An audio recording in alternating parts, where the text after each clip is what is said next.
আমি কোরআনের সুর মাঝে শুনেছি যে নাম, আজানের সুর মাঝেও শুনেছি সে নাম। ও নাম শুনেছি আমি আমার হৃদয়, হে রাসূল নবীজি তোমায়, হে রাসূল নবীজি তোমায়। সবাই বলি সাল্লাল্লাহু আলাইহি ওয়াসাল্লাম। সবাই বলছি সাল্লাল্লাহু আলাইহি ওয়াসাল্লাম। আউযু বিল্লাহি মিনাশ শাইতানির রাজীম। বিসমিল্লাহির রাহমানির রাহিম। ইয়া আইয়ুহাল্লাযীনা আমানু তুবু ইলাল্লাহি তাওবাতান নাসুহা।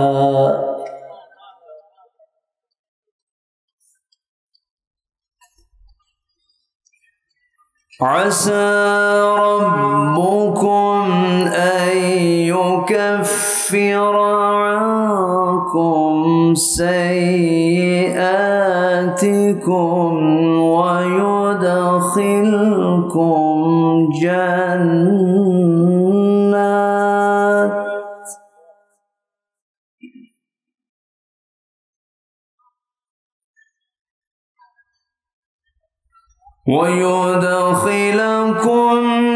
جنات تجري من تحتها الأنهار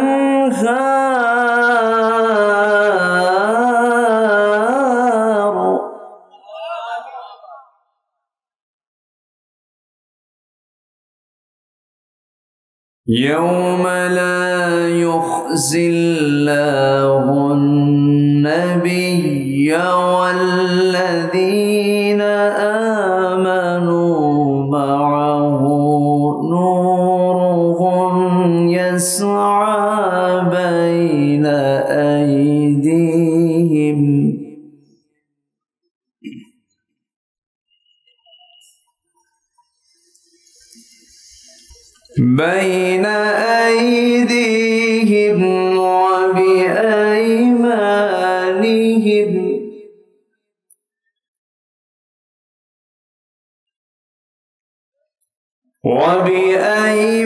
وبأيمانهم يقولون ربنا أتمم لنا نورنا واغفر لنا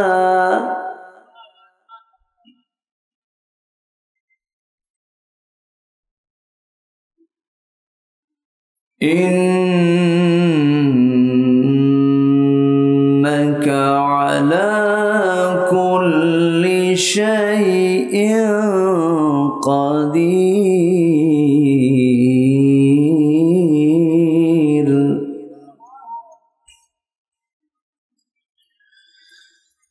الله أكبر.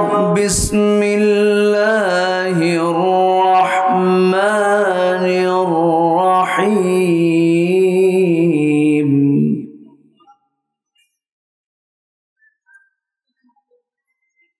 إن الله وملائكته يصلون على النبي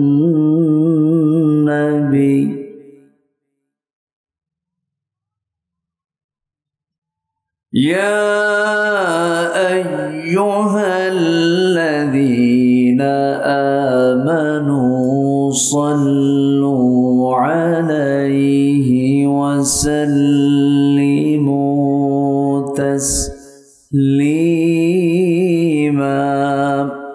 اللهم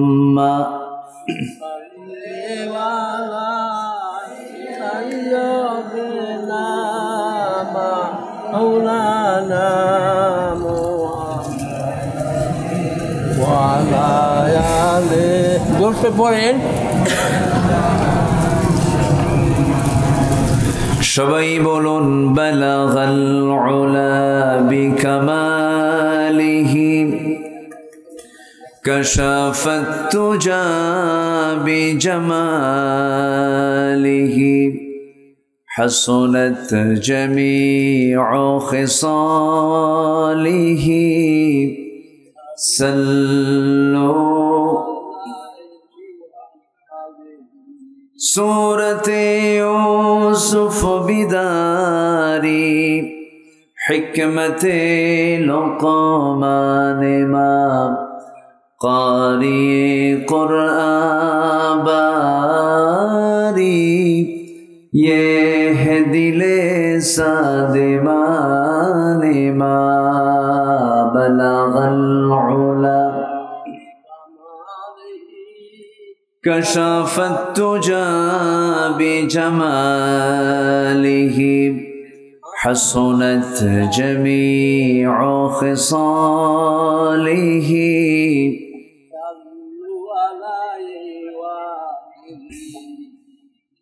আমরা এখন অনেক ভালো আছি মোটামুটি আমরা দিনের কথা শোনার তো একটা পরিবেশ পেয়েছি বলি আলহামদুলিল্লাহ জোরে বলি আলহামদুলিল্লাহ সকল স্বাধীনতা নিশ্চিত করার আগে ব্যক্তিকে দিতে হবে কথা বলার স্বাধীনতা এটা হরণ করা হয়েছিল আমরা না পারলে আমাদের সন্তানরা উদ্ধার করতে পেরেছে বলি আলহামদুলিল্লাহ আমাদের সন্তানরা উদ্ধার করতে পেরেছে আমরা গর্বিত আমাদের সন্তানদের জন্য সন্তানরা ভাবছিলাম ইয়াবা বাবা নেশা ডিভাইস মনে হয় নষ্ট হয়ে গেছে কিন্তু না জাতে মাতাল তালে ঠিক একদম তাল মতো জায়গা মতো গিয়ে তারা দুপুরবেলার তারা লাঞ্চ সম্পূর্ণ করেছে মুরগির রান দিয়া বলি আলহামদুলিল্লাহ সম্মানিত ভাইয়েরা সম্মানিত বন্ধুগণ আমি আলোচনার সূচনায় কোরআনে কারীমের গুরুত্বপূর্ণ একটা সূরা সূরাতুত তাহরিম থেকে 28তম পারার শেষ পৃষ্ঠার শেষ সূরা সূরা তাহরিম থেকে আমি একটা আয়াতে কারীম আমি তেলাওয়াত করেছি এই আয়াতকে সামনে রেখে বড়জোর তারপরে আর একটা আয়াতকে সংযোজন করে আমি কিছু কথা বলবো আল্লাহ যেন আমার মুখ থেকে সেই কথাগুলো বের করে দেন যে কথাগুলো মুসলিম উম্মার জন্য এই মুহূর্তে খুবই প্রয়োজন খুবই জরুরি আল্লাহ যেন সেই কথাগুলো আপনাকে এবং প্রযুক্তির কল্যাণে এই অনলাইনের কল্যাণে যেন গোটা পৃথিবীর মুসলিম ভাইদের মাঝে যেন কথাগুলো ডেলিভারি হয়ে যায় উপকৃত হয় এমন যেন কথা আল্লাহ পাক আমাকে বলার তৌফিক দান করেন জোরে বলি আল্লাহুম্মা আমিন এখন কোনো কথার সীমাবদ্ধ গণ্ডির মধ্যে থাকে না আমার এই কথা আগামী কালকের মধ্যেই লক্ষ লক্ষ কোটি কোটি মানুষের মাঝে কথাগুলো ছড়িয়ে পড়বে এখন আর কোনো কিছু আর নির্দিষ্ট গণ্ডির মধ্যে থাকে না যেখানেই কথা বলেন না কেন এটা দ্রুত ছড়িয়ে পড়ে প্রযুক্তির কল্যাণে সম্মানিত ভাইয়েরা আমরা জীবনের অঙ্ক অনেক মিলাই যোগ বিয়োগ গুণন ভাগ অনেক কিছুই করি কিন্তু জীবনের অঙ্কের শেষ ফলাফল হলো মৃত্যু বলেন তো কি ফলাফল কি বলেন তো মৃত্যু মরে যেতে হবে কিন্তু মরতে হবে কিনা বলেন এই জন্য মরার চিন্তা সারাদিনের মধ্যে কিছু সময় করার দরকার আছে না নাই মরার চিন্তা করলে কি তাকে সে নিজেকে কি হিরো মনে করতে পারবে বিশাল কিছু মনে করতে পারবে এই জন্য সারাদিনে অন্তত কিছু মৃত্যুর কথা মনে করার দরকার আছে না নাই মৃত্যু দিবেন কে জীবন দিয়েছেন কে আমরা ফেরত যাব কার কাছে মুখোমুখি হব কার সামনে বিচার করবেন কে তাহলে এই দিনগুলোর সামনে কিন্তু পড়ে আছে এর জন্য আমার কি প্রিপারেশন এর জন্য আমার কি প্রস্তুতি কি করণীয় কি দরকার এই বিষয়ে আমি কিছু কথা বলতে চাচ্ছি ওমা তাওফীকি ইল্লা বিল্লাহ আমার প্রতি সবচেয়ে বেশি দয়া দরদ যার তিনি কে বলুন তো অনেকে চুপ করে আছেন, মনে হয় টেনশনে আছেন। আমার প্রতি সবচেয়ে বেশি দয়া যার, তিনি আমার কে? কিন্তু সেই দয়া যার সবচেয়ে বেশি, তাকে কিন্তু আমি দেখি না। তাকে আমি কি দেখি না। যাকে দেখি ভাবি এই মনে হয় খুব আপন। বউ আমি দেখি বউটা আপন, ভাই আমি দেখি ভাইটাই বুঝে আপন, এরপরে মাকে দেখি মাই বুঝে আমার সবচেয়ে আপন। না, যাকে দেখি না তিনি আমার আপন। তিনি কে? আল্লাহ। আল্লাহ রাব্বুল আলামিন তিনি আমার কত আপন, আপনজন মনে করি কি সুন্দর সাজেশন দিচ্ছেন। সূরা হাশরের মধ্যে এক জায়গায় বলছেন, ইয়া আইয়ুহাল্লাযীনা আমানুত্তাকুল্লাহা ওয়াল তানজুর নাফসুম মা কদ্দামাত লিগাদিন ওয়াত্তাকুল্লাহ ইন্নাল্লাহা খাবীরুম বিমা তা'মালুন। জোরে বলুন আল্লাহু আকবার। ঈমানদারেরা, তোমরা আমাকে ভয় করো, ওয়াল তানজুর, এবং লক্ষ্য রাখো আগামী দিনের জন্য তুমি কি নিয়ে আসতেছ আমার কাছে, কি প্রস্তুতি তোমার, কি প্রিপারেশন তোমার, কি তুমি প্রস্তুতি নিয়ে আমার সামনে আসতেছ, এই দিকে একটু লক্ষ্য করো। ওয়াত্তাকুল্লাহ, আমাকে বেশি বেশি ভয় করো। আর একটা কথা জেনে রেখে দিও বান্দা, তুমি যা কিছু করো সব কিছুর খবর কিন্তু সবচেয়ে বেশি জানেন তিনি আমার কে। জোরে বলেন, তিনি আমার কে? আলোতে কে দেখেন? বলেন, আলোতে কে দেখেন? আধারে কে দেখেন? গোপন কে দেখেন? প্রকাশ্য কে দেখেন? সকল কিছুর মালিক কে? আমি কি করছি রাতে, কি করছি দিনে, কি করছি চিন্তায়, সব অটো রেকর্ড কার কাছে? আল্লাহর কাছে। আল্লাহ রাব্বুল আলামিন বলেন, ওয়ায়ালামু খাইনাতাল আ'য়ুনি ওয়া মা তুখফিস সুদূর। বান্দা, তুমি তোমার অন্তরে কি দানা বেঁধেছ, তোমার চক্ষু কি খেয়ানত করে, কোন দিকে তাকাও, কি করো। যুবক মানুষ, তুমি যুবতীর দিকে তাকায় থাকো, রঙিন চশমার ফাঁক দিয়ে বুঝি কেউ দেখে না, কিন্তু তিনি দেখেন, তিনি আমার কে। সব আল্লাহ দেখেন, সব আল্লাহ অবজার্ভ করেন। সে আল্লাহ তাআলা আমার আপনার বিচার করবেন, তিনি হিসাব নেবেন। কাল কিন্তু তিনটা না, অতীত বর্তমান ভবিষ্যৎ দুনিয়ার হিসাব। কিন্তু কাল মূলত দুইটা, একটা হচ্ছে ইহকাল, বলেন আরেকটা কি? আরো জোরে, পরকাল। কোনটা চিরস্থায়ী বলেন, ইহকাল না পরকাল? পরকালের চিন্তা আমাকে আগে করতে হবে। আমরা কি দুনিয়া সাজাবো না আখিরাত সাজাবো? জোরে বলেন, দুনিয়া সাজাবো না আখিরাত সাজাবো? দুনিয়ার দরকার নেই।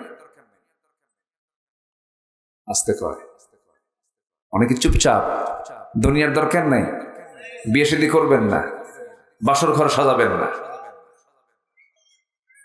কি কোন প্রয়োজন আছে কিনা বলেন? কেন বলেন দুনিয়া সাজাবো না আখিরাত সাজাবো? আবার কয় আখিরাত। দুটাই। হ্যাঁ, মাশাআল্লাহ, খুব সুন্দর উত্তর দিয়েছেন একজন। দুনিয়া না সাজালে আপনি আখিরাত সাজাবেন কেমনে? কিন্তু টার্গেট হবে আখিরাত। এই জন্য একটা দোয়া আল্লাহ রাব্বুল আলামিন আমাকে আপনাকে শিখিয়ে দিয়েছেন। আমার নবী যে দোয়াটা প্রায় প্রায় পড়তেন। যারা পারেন আওয়াজ দিয়ে ঠোঁট মিলিয়ে আমার সঙ্গে আওয়াজ দিয়ে বলুন, রব্বানা আতিনা ফিদ দুনিয়া হাসানাতাও ওয়া ফিল আখিরাতি হাসানাতাও ওয়া কিনা আযাবান নার ওয়াজআলনাল জান্নাতা মাআল আবরার। এখানে কি দুনিয়া বাদ পড়ছে? আজ থেকে দুনিয়া বাদ পড়েছে? আল্লাহ তুমি দুনিয়ার সৌন্দর্য দাও, দুনিয়ার হাসানা দাও, আখিরাতের হাসানা দিয়ে দাও। দুনিয়াটা সাজিয়ে দাও ইসলাম দিয়ে। আমরা সাজিয়ে নেব দুনিয়াটাকে কি দিয়ে? ইসলাম দিয়ে। ইসলাম ছাড়া যা সাজাবেন সব জাহান্নাম হয়ে যাবে। দুনিয়া সাজাবো আমরা অন ইসলাম দিয়ে না ইসলাম দিয়ে? বলেন অন ইসলাম না ইসলাম? ইসলাম দিয়ে। কি যাকাতের কাজ করব না সুদের কাজ করব? আমার দেশে কিসের কাজ চলে বেশি বলেন? এদেশের কত পার্সেন্ট মানুষ সুদের সঙ্গে জড়িত বলেন? বলেন 1%। বলেন, একটু বলেন, রাগ করতেছেন নাকি? এই মুহূর্তে যদি কেউ ওঠেন, ভাববো ওই লোকটাই সুদ খায়। বসে থাকেন, বসেন সবাই, কেউ উঠবেন না। শোনেন, আমাদের দোয়াগুলো যায় কোথায়? আমরা এত দোয়া করি, কান্দি, দোয়া কবুল হয় না কেন? দোয়া কবুলের তো শর্ত আছে ভাই। 1 নম্বর শর্ত হলো সুদ ছাড়তে হবে। এই জাতিকে সুদ ছাড়ছে? বলেন, সুদ ছাড়ছে? এদেশের অর্থনীতি কি সুদবিহীন না সুদ ভিত্তিক? বলেন বলেন, সুদবিহীন না সুদ ভিত্তিক? সুদ ভিত্তিক, সুদের উপরে অর্থনীতি। যাকাত নাই, অথচ যাকাত আল্লাহ তাআলা ফরজ হুকুম দিয়েছেন। যাকাত কয় নাম্বার পিলার বলেন তো? ইসলামের ভিত্তি কয়টা? বলেন, কয়টা ভিত্তি বলেন? ইসলামের ভিত হলো 5টা। কালেমা, এরপরে নামাজ, এরপরে কি বলেন? রোজা। হ্যাঁ, কালেমা, নামাজ, রোজা, হজ, যাকাত। এটা হলো বাংলার সিরিয়াল, কিন্তু আরবির সিরিয়াল হলো বুনিয়াল ইসলামু আলা 5 শাহাদাতি আল্লা ইলাহা ইল্লাল্লাহ ওয়া আন্না মুহাম্মাদান আবদুহু ওয়া রাসূলুহু। নাম্বার 2 ওয়া ইকামুস সালাহ ওয়া আতুজ যাকাত ওয়াল হজ ওয়া সাওম রমাদান। যাকাত হলো 3 নাম্বার। যাকাত কয় নাম্বার? ইসলামের বেনা কয়টা বলেন? 5টা। 3 নাম্বার বেনাটা কি বলেন? এই 5টা আঙ্গুলের মধ্যে সবচেয়ে বড় নখ কোনটা বলেন? বলেন, বলেন, এই নখটা কি ছোট না সবচেয়ে বড়? বলেন, সবচেয়ে ছোট না সবচেয়ে বড়? তাহলে এই 5টা আঙ্গুল আল্লাহ পাক বানিয়েছেন, সবচেয়ে বড় বানিয়েছেন। প্রথম 2টা, শেষ 2টা না মাঝখানেরটা? মাঝখানেরটা। আপনি বিল্ডিং বানাবেন, বিল্ডিং যখন বানাতে যাবেন, ধরেন 5 কলামের বিল্ডিং অথবা 6 কলামের বিল্ডিং, 6 কলাম, পাশে 2টা, আরেক পাশে 2টা, মাঝখানে 2টা। বলুন তো ইঞ্জিনিয়ার কোন কলামে রড বেশি দেয়? বলেন, কোন কলামে? আল্লাহ হাত বানাতে কোন জায়গায় বেশি হাড় দিয়েছেন? বলেন, কয়টাতে, কোনটাতে? মাঝখানে। আল্লাহ বলছেন আমি যাকাত দিলাম 3 নাম্বার পিলার করে, সেটাকে বাংলায় সিরিয়ালি টেনে নিয়ে গেছি 5 নাম্বারে। কি ভিত ঠিক আছে? আস্তে কি বলেন, ভিত ঠিক আছে না দুর্বল হয়ে গেল? দোয়া কবুল হবে কেমনে বলে? দোয়া কবুল হবে না তো। আমি যা বলবো সেই দোয়াই কবুল হবে, আমি যা চাইবো সেই চাই আল্লাহ পাক কবুল করবেন। কেন কবুল করবেন না? কিন্তু প্রশ্ন হলো, সমস্যা হলো, আমি যে চাইতে যাই, আমার মধ্যে আমি যে চাচ্ছি যে জিহবা দিয়া, আমি হাত তুলছি যে হাত দিয়ে, সে হাতের ভিতরে থাকা যে রক্তটা, এটা আমার হালাল না হারাম, এই চিন্তা কি আমাদের সবার আছে? মনে হয় রাগ করতেছেন আপনারা? রাগ করতেছেন নাকি? রাগ করা যাবে না ভাই, একটু মনোযোগ দিয়ে কথাগুলো শুনবেন। আজকে আমি মানে জাস্ট এমন একটা পয়েন্ট নিয়ে আমি কথা বলতে চাচ্ছি। সব শুদ্ধতার আগে, সব পরিশুদ্ধির আগে আমার শুদ্ধ হতে হবে বাহিরেরটা না ভিতরেরটা? বাহিরেরটা না ভিতরেরটা? ভিতরেরটা। আমার ভিতরটা শুদ্ধ হবে কেমনে? আত্মশুদ্ধি হবে কেমনে? কোরআন এটার জন্য 10টা পন্থা জানিয়ে দিয়েছে। কয়টা পন্থা বলেন তো? 10টা পন্থা। আমি কিন্তু একটাও বলিনি, আমি একটা একটা করে বলবো, যদি ফজরও লাগে শুনতে হবে। কারো কোনো আপত্তি নাই তো?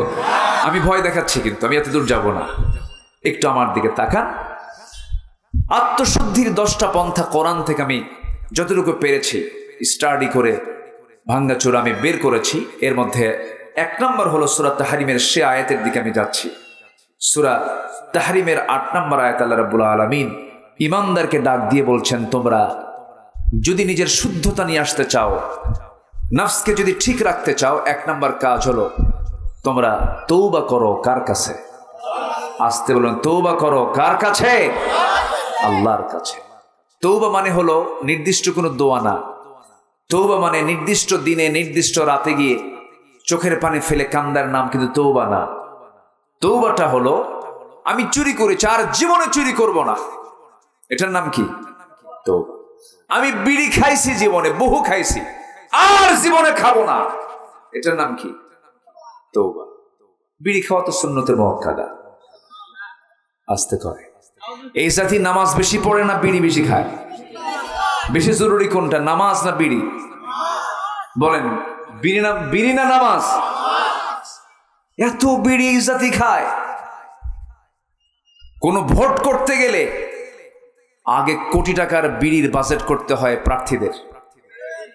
তাহলে ভোট প্রার্থী যারা, এরাও কোন বেকায়দার, আর যারা জনগণ যারা বিড়ি নেয় এরাও কোন বেকায়দার।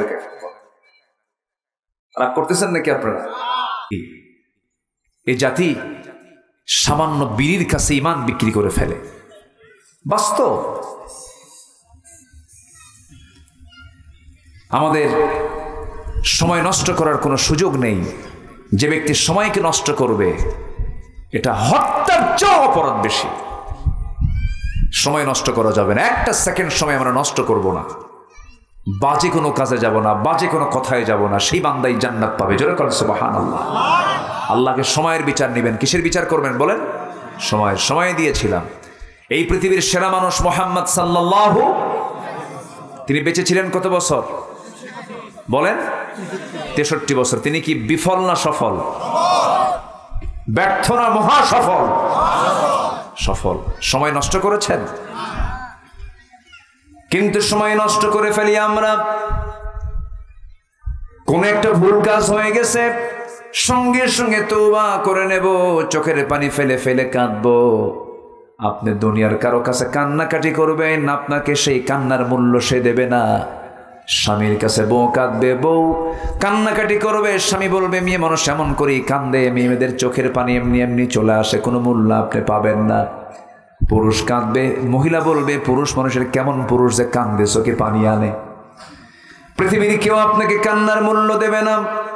কিন্তু আপনি গুনাহ করেছেন, গুনার কথা কাউকে না বলে বেড়ায়া, গুনার কথা কারো কাছে না জানায়া, আপনি যদি এই গুনার জন্য অনুতপ্ত হয়ে, যে হৃদয়ে গুনাহ করার পরে যে দিলটা অনুতপ্ত হয়, সেই হলো ইমানদার। যে ব্যক্তি গুনাহ করার পর অনুতপ্ত হৃদয়ে চোখের পানি ফেলে নীরবে নিবৃতে ঘরের কোণে বসে, মসজিদের কোণে বসে কাউকে না জানায় আল্লাহর কাছে বলবে, আল্লাহ যে গুনাহটা গতকালকে করেছি, তোমার কাছে ওয়াদা করছি এই গুনাহ জীবনে আর কোনোদিন করব না। আল্লাহর কসম, ওই বান্দার সমস্ত গুনাহ আমার আল্লাহ মাফ করে দিবেন। জোরে কোন সুবহানাল্লাহ। এটার নাম তওবা। এটার নাম কি বলেন? তওবা, ফিরে আসা। আত্মশুদ্ধির এক নাম্বার পন্থা এটা। ভুল হবে না কেন ভাই? কেন ভুল হবে না? ভুল তো আমার হবেই, গুনাহ তো আমার হবেই। এই যোগ্যতা আল্লাহ পাক আমাকে দিয়ে পাঠিয়েছেন। ফেরেশতার গুনাহ করার যোগ্যতা নাই। ফেরেশতা কি বিয়ে শাদী করে? তার কি বউ বাচ্চা আছে? তো আমরা বিয়ে শাদী করি, বউ বাচ্চা আছে, কামাই টামাই করার আগে ভুল টুল হয়। কিন্তু ভুলের একটা মাত্রা আছে। আপনি থাপ্পড় মারলেন একজনকে, তাকে কি ফাঁসি দেওয়া হবে? না। থাপ্পড় মারলেন, বেয়াদবির একটা হয়তো বা হালকা একটা বিচার হবে। কিন্তু আপনি থাপ্পড় না দিয়ে গুলি করলেন, দুটোই দোষ। দুই দোষ কি একরকম? না। আমার আপনার দ্বারা ভুল হবে, কিন্তু সেই ভুল হওয়া যাবে না যে ভুল হলে পরে আল্লাহ পাক সেই ভুলকে মাফ করবেন না। সেটা হলো কিছু কিছু কুফরি গুনাহ আছে, শিরকের গুনাহ আছে, বেদাতের গুনাহ আছে। এটা আমি একটু পরে বলবো, কোন কোন গুনাহগুলো আল্লাহ পাক মাফ করবেন না, আমাকে মনে করে দিবেন ভুলে গেলে পরে। আমি খুবই একটা আনন্দ পাচ্ছি। একটা বাতাস মনে হয় চালু হয়েছে না? চতুর্দিক থেকে একটা বাতাস মনে হয় ফিল হচ্ছে। একদম the gentle bridge is blowing, মানে খুব মৃদুমন্দ বাতাস আসতেছে। খুব গরম ছিল, বলি আলহামদুলিল্লাহ। আমাকে সময় দিচ্ছেন তো? নিজের ভিতরে আত্মশুদ্ধির 10 পন্থার মধ্যে 1 নম্বর পন্থা হলো তওবা করব। কার কাছে? আসতে বলবেন, তওবা করব কার কাছে? আল্লাহর কাছে। আল্লাহ সবচেয়ে বেশি খুশি হন যখন বান্দা তওবা করে। বান্দা যখন ফিরে আসে, দুনিয়ার জিন্দেগি তাকায় দেখেন, বাবার 4 ছেলে, 4 ছেলের মধ্যে সবটাই ভালো, 3টাই ভালো, কোনো সমস্যা নাই, কিন্তু একটা একটু বেশি দুষ্ট। সেই বাবার টান সবচেয়ে বেশি কোনটার দিকে থাকে বলেন? বলেন কোনটার দিকে থাকে? দুষ্টের দিকে থাকে। 3টার দিকে তার কোনো নজরই নাই, কোনো খেয়াল নাই।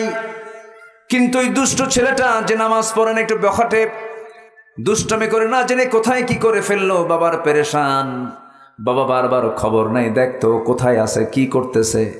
ওই যেটা সবচেয়ে বেশি দুষ্ট সেটার খবর রাখে আর মনে মনে আল্লাহর কাছে বলে আল্লাহ ওরে ভালো করে দাও। তেমনি বান্দার মধ্যে যে সমস্ত বান্দাগুলো ভুল করার পরে যখন তওবা করে আল্লাহর কাছে এসে বলে আল্লাহ ভুল করে ফেলছে, তখন আল্লাহ পাক কেমন খুশি হন।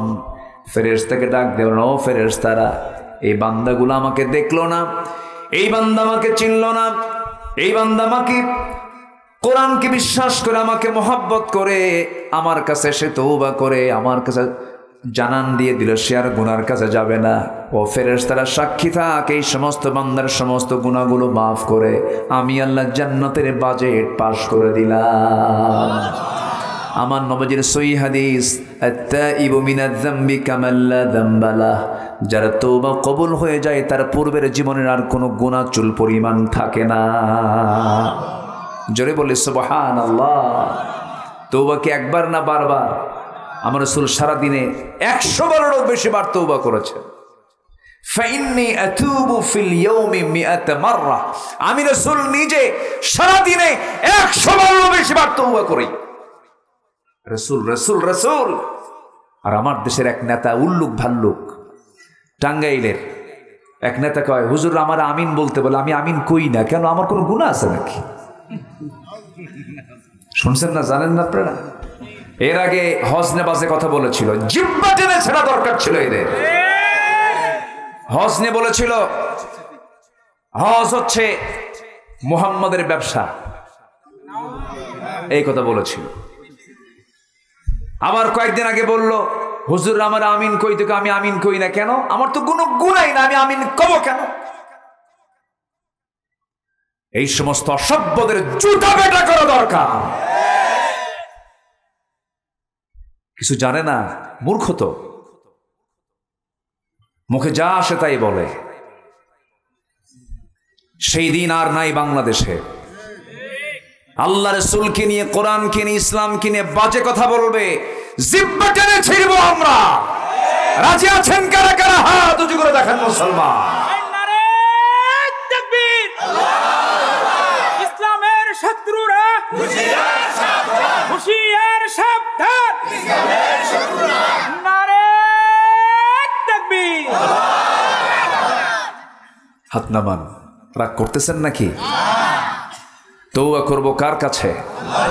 মাফ করবেন কে? কে মাফ করবেন? আল্লাহ যদি মাফ করেন কারো কাছে কৈফত লাগবে? আল্লাহ আমাকে মাফ করে দেওয়ার ওয়াদাই করেছেন, তুমি তওবা করো আমি তোমাকে মাফ করে দেব। জোরে বলে সুবহানাল্লাহ।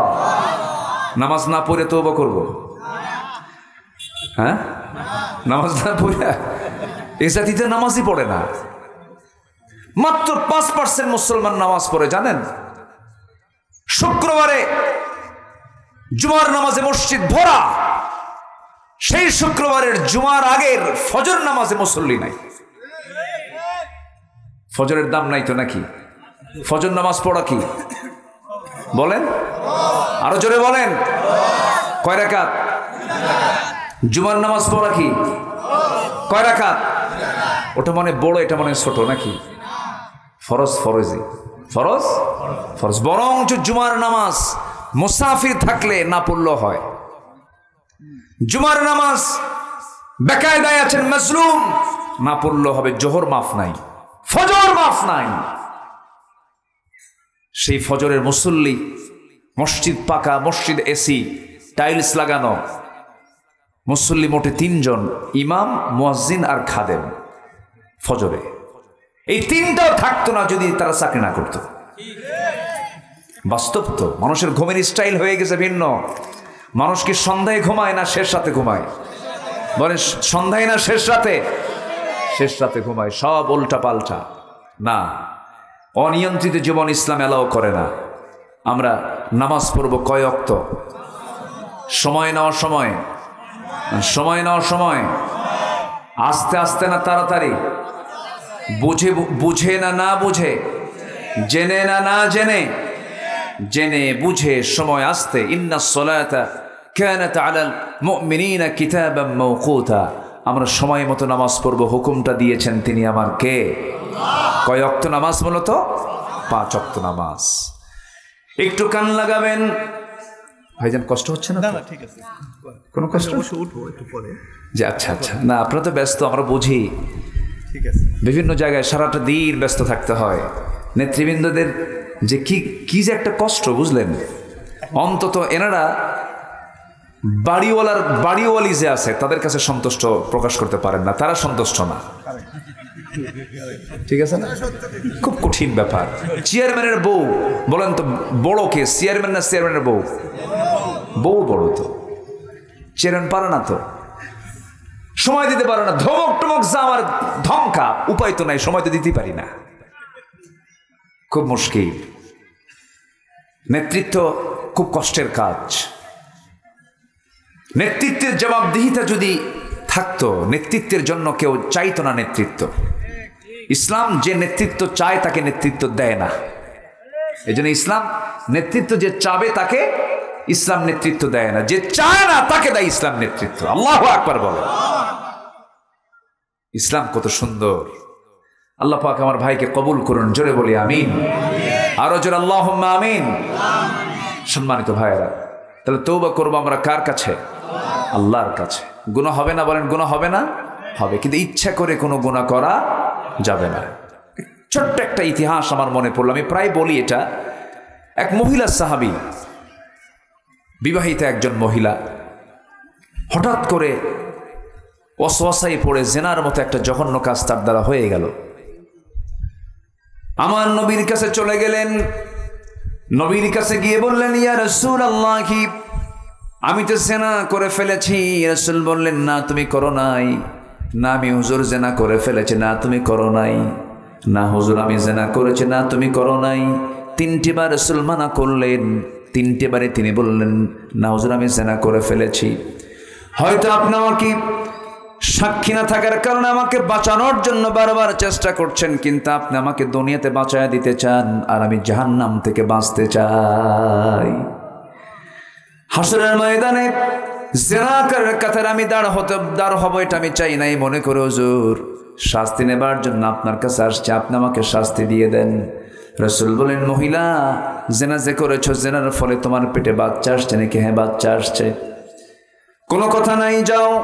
সন্তান ডেলিভারি না হওয়া পর্যন্ত কোনো আইন কার্যকর করা যাবে না। মহিলা যাচ্ছেন আর বলছেন, হুজুর বাঁচবো তার গ্যারান্টি? রাসূল বলেন, আমি তোমার জন্য দোয়া করে দিলাম, যাও চলে। মহিলা চলে গেলেন। সন্তান ডেলিভারি হওয়া পর্যন্ত চোখের পানি ফেলে ফেলে কাঁদতেছেন, সেজদায় পড়ে পড়ে ডুকরে ডুকরে চোখের পানি ফেলে ফেলে কান্দেন আর তওবা করেন। 9টা মাস 10টা মাস পূরণ হয়ে গেল, সন্তান ডেলিভারি হয়ে গেল।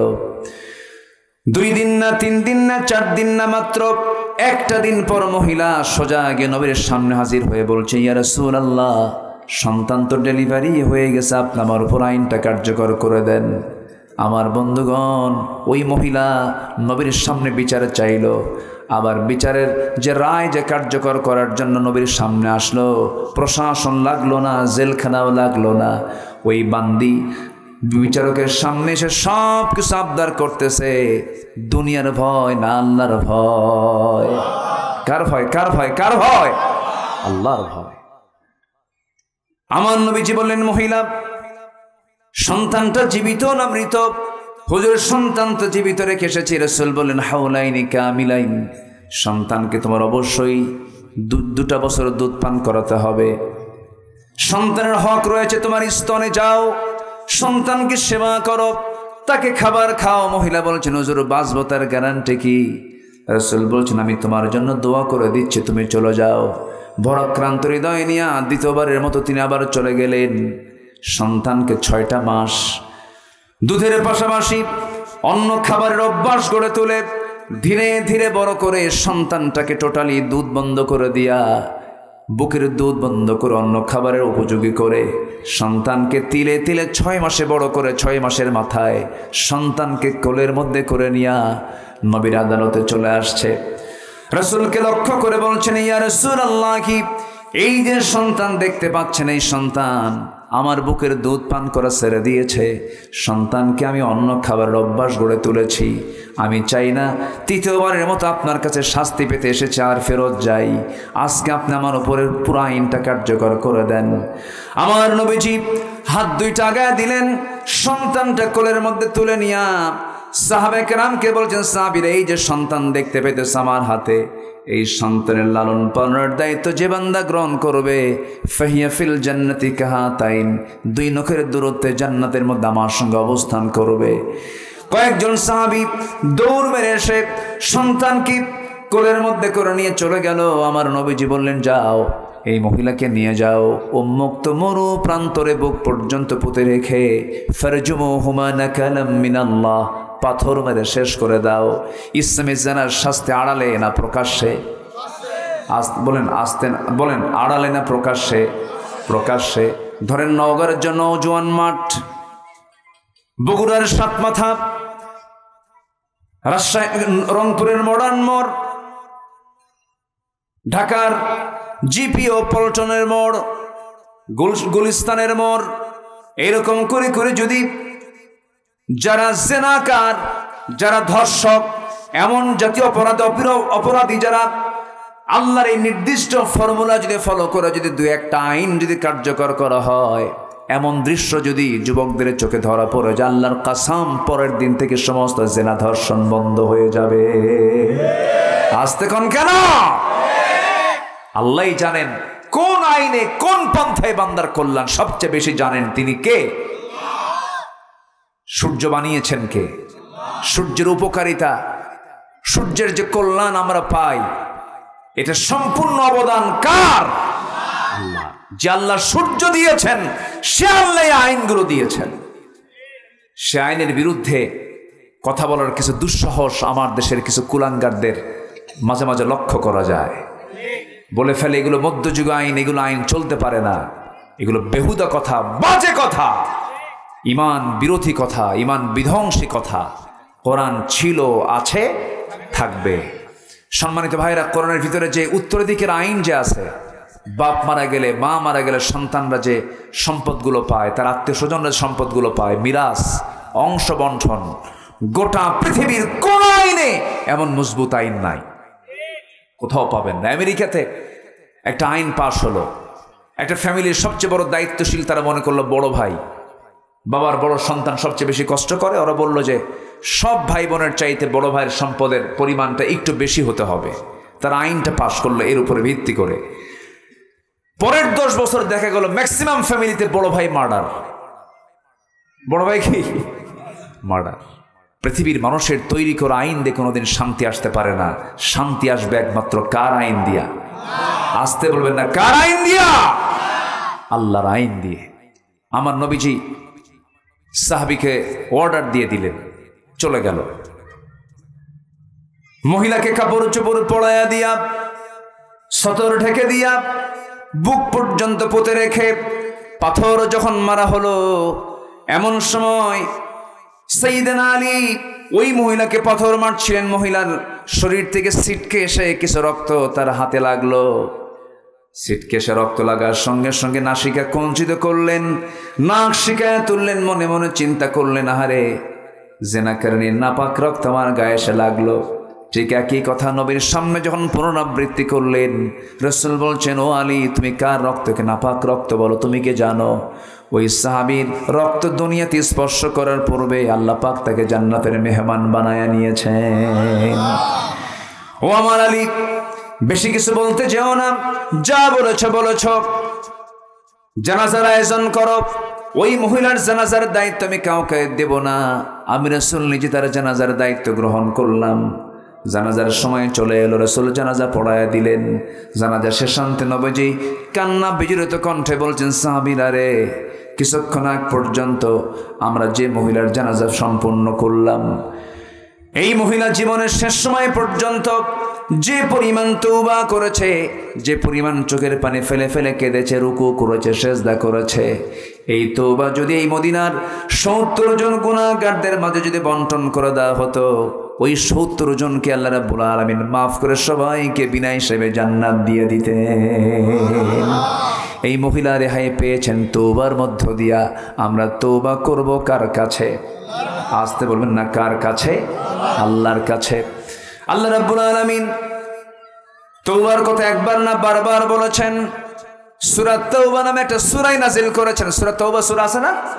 আল্লাহ রাব্বুল আলামিন বলেন التائبون العابدون الحامدون السائحون الراكعون الساجدون الآمرون بالمعروف والناهون عن المنكر والحافظون لحدود الله وبشر المؤمنين জোরে বলুন আল্লাহু আকবার।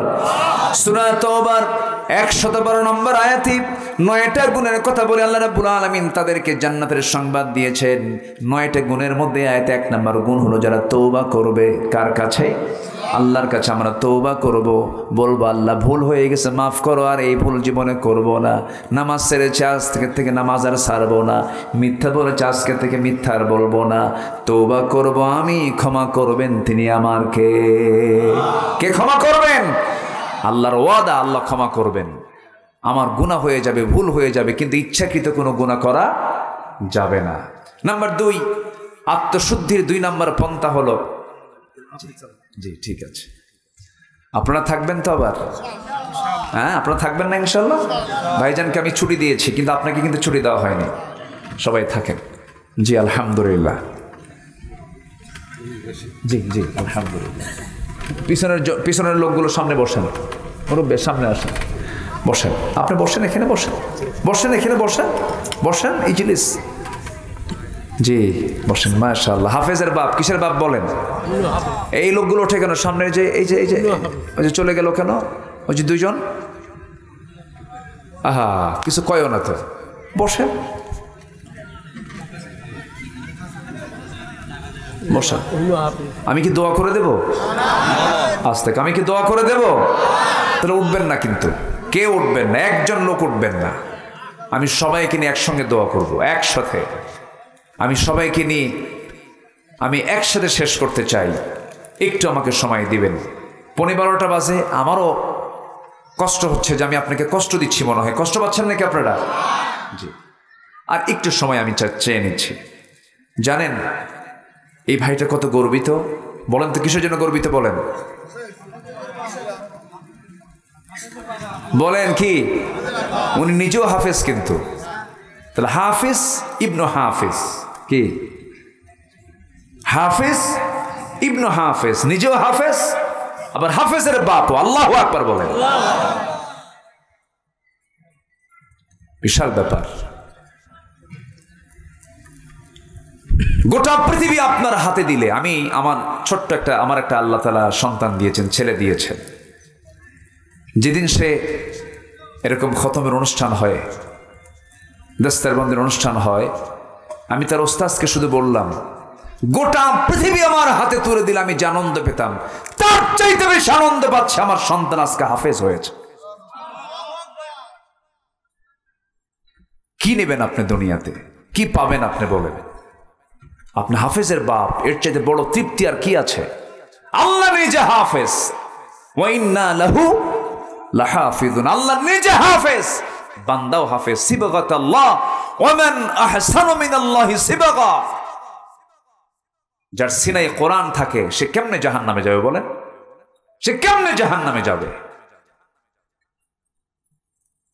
সম্মানিত ভাইয়েরা, চোখ বন্ধ করে সন্তানকে মাদ্রাসায় দিবেন, চোখ বন্ধ করে হাফেজ বানাবেন। আমি ওয়াদা করে যাচ্ছি, আপনাকে বলে গেলাম, যে সন্তান তার সিনার মধ্যে 30 পারা কোরআন তুলতে পারে, আল্লাহর কসম পৃথিবীর সকল জ্ঞান সে তার সিনার মধ্যে তুলতে পারবে। যে সিনায় কোরআন থাকে সেই সিনায় পৃথিবীর সব জ্ঞানই থাকবে। এটা মাথায় রাখবেন। যারা হাফেজ হয় তারা প্রচন্ড মেধাবী হয়, তাদের স্মৃতিশক্তি খুব প্রখর হয়, আর স্মৃতিশক্তির প্রখরতার জন্য কোরআনের হিফজ দরকার। আলহামদুলিল্লাহ। সম্মানিত ভাইয়েরা, এই কথাগুলো বলে ফেললাম ভাইকে দেখে। এখন আমার দিকে তাকান। নিজের নফসের শুদ্ধতার জন্য কয়টা পন্থার কথা বলেছি বলেন তো আপনারা? বলেন কয়টা? চলতেছে কয় নাম্বার? আরো আছে কয়টা? 9টা। নাম্বার 2 আসেন। একটু মনোযোগ দিয়ে কথাগুলো শুনবেন, মুখস্থ করে নেবেন, কোট করে নেবেন, হৃদয়ে গেঁথে নেবেন, কাজে লাগবে। এগুলো আমার পরামর্শ নয়, এগুলো পরামর্শ সরাসরি আমার আল্লাহ তাআলার। জোরে বলি সুবহানাল্লাহ। নাম্বার 2 হলো ওই বান্দা সফল, আত্মশুদ্ধির সফল পন্থা 10টা পন্থার মধ্যে নাম্বার 2 পন্থা হলো সালাতের প্রতি যারা যত্নশীল হবে, নামাজের প্রতি যারা যত্নশীল হবে, এটা হচ্ছে সফলতার আত্মশুদ্ধির 2 নাম্বার পন্থা। সালাতের প্রতি যত্নবান হওয়া, সব কাজ যেখানেই থাকুক না কেন আজান যখন হয়ে যাবে কাজ আগে না নামাজ আগে? বলেন বলেন, নামাজ আগে না কাজ আগে? নামাজ আগে। লাগবে না, দিয়েন না, নামাজটা আগে দরকার। কাজের অধীনে নামাজ নয়, নামাজের অধীনে কাজ। ভাই আমি এই কাজটা করে নামাজ পড়বো না, না আমি নামাজটা পড়ে এই কাজটা করব, এই কাজের মধ্যে টোটালি 100% বরকত দিয়ে দিবেন তিনি আমার কে? যেই গার্মেন্টসের মালিক, যে কারখানার মালিক তার কর্মচারীকে নামাজের জন্য ধমকায়, নামাজের সময় তাকে ফাঁকিবাজি বলে তার নামাজ পড়তে যারা বাধা দিয়ে দেয়, এই শিল্প তাকে জাহান্নামে নিয়ে যাবে। কারণ সকল কাজের আগে কার হক আদায় করা? বলেন, আল্লাহর হক আদায়। নামাজটা কার হক? আসতে বলবেন না, নামাজটা কার হক? আল্লাহ রাব্বুল আলামিন সুন্দর করে বলছেন, قد أفلح من تزكى وذكر اسم ربه فصلى بل تؤثرون الحياة الدنيا والآخرة خير وأبقى إن هذا لفي الصحف الأولى صحف إبراهيم وموسى। জোরে বলুন আল্লাহু আকবার। কোন বান্দা সফল? মান তাযাক্কা, যে ব্যক্তি আত্মশুদ্ধি করতে পেরেছে। কি দিয়া? আল্লাহ বলছেন ওয়াযাকারা ইসমা রাব্বিহি ফাসাল্লা, যে ব্যক্তি আল্লাহর নামের জিকির করতে পেরেছে এবং নামাজটা আদায় করতে পেরেছে। আল্লাহর নাম আছে না নাই? বলেন, আল্লাহর নামের জিকির করতে বলছেন তিনি কে? আসতে বলবেন না, তিনি কে? বলুন সুবহানাল্লাহ। জোরে জোরে জোরে সুবহানাল্লাহ। আরো জোরে আলহামদুলিল্লাহ। লা ইলাহা ইল্লাল্লাহু আল্লাহু আকবার। আরো জোরে আল্লাহু আকবার। এই 4টা শব্দ হলো সবচেয়ে বড় জিকিরের শব্দ। সুবহানাল্লাহ, আলহামদুলিল্লাহ, লা ইলাহা ইল্লাল্লাহ, আল্লাহু আকবার। এই 4টা জিকিরের পরিভাষা শিখিয়েছেন মুহাম্মদ সাল্লাল্লাহু আলাইহি ওয়াসাল্লাম। নামাজ পড়তে রাজি আছেন তো সবাই? কয় ওয়াক্ত নামাজ? আরো জোরে, আরো জোরে। আমার নবী যে সবচেয়ে রাগ করতেন কি না আদায় করলে? বলেন। এবং আল্লাহ সবচেয়ে বেশি রাগ করেন কোন কাজ না করলে? নামাজ না পড়লে। এবং যদি প্রশ্ন করেন হুজুর আপনি কোরআন কি সামনে রেখে বলুন কোন অপরাধের শাস্তি সবচাইতে বেশি? কোরআন কি বলে দিয়েছে? আপনি যদি প্রশ্ন করেন কোরআন বলো তো কোন কাজটার শাস্তি সবচাইতে বেশি বলে দিয়েছে? কোরআন। কোরআন সুন্দর করে জানিয়ে দিচ্ছে, বান্দাকে সতর্ক করার জন্য জানিয়ে দিচ্ছে, ফাখালাফা মিন বা'দিহিম খালফুন আদাউস সালাতা ওয়াত্তাবাউশ শাহাওয়াত ফাসাউফা ইয়ালকাউনা গায়্যা। জোরে বলুন আল্লাহু আকবার। ما سلككم في سقر قالوا لم نك من المصلين ولم نك نطعم المسكين وكنا نخوض مع الخائضين وكنا نكذب بيوم الدين حتى أتانا اليقين। জোরে বলুন আল্লাহু আকবার। কোরআন তুমি বলে দাও সবচাইতে কঠিন শাস্তি কোন অপরাধের? কোরআন বলে দিচ্ছে যে ব্যক্তি নামাজকে নষ্ট করবে, নফসের দাসত্ব করবে, মন যা চাই তাই করবে, মন চায় মানুষের বাড়িতে আগুন ধরায়া দেই, মন চায় মানুষের জমি দখল করি, মানুষের পুকুর দখল করি, মন চায় ওই লোকটার বিরুদ্ধে মামলা দিয়ে তাকে জেল খাটাই, ওর বিরুদ্ধে তকমা লাগায়া দেই, এরকম ধরনের লোক বুঝি নওগাঁতে নাই? আসতে বলবেন না। যারা নষ্ট করবো আমি আল্লাহ শুধু জাহান্নাম দেব না, জাহান্নামের গাই নামক গর্তের মধ্যে গাই ফাসাউফা ইয়ালকাউনা গায়্যা, গাই এমন একটা গর্তের নাম যে গর্তের নাম শুনলে জাহান্নাম পর্যন্ত সেই গাই গর্তকে ভয় পায়। সেই গর্তের মধ্যে আল্লাহ পাক ঢুকাবেন নামাজ না পড়লে। সবাই কি নামাজ পড়তে রাজি আছেন? ইনশাআল্লাহ। একটা বিষয়, জি হাত তোলেন দেখি, জোরে বলি ইয়া আল্লাহ, আরো জোরে ইয়া আল্লাহ।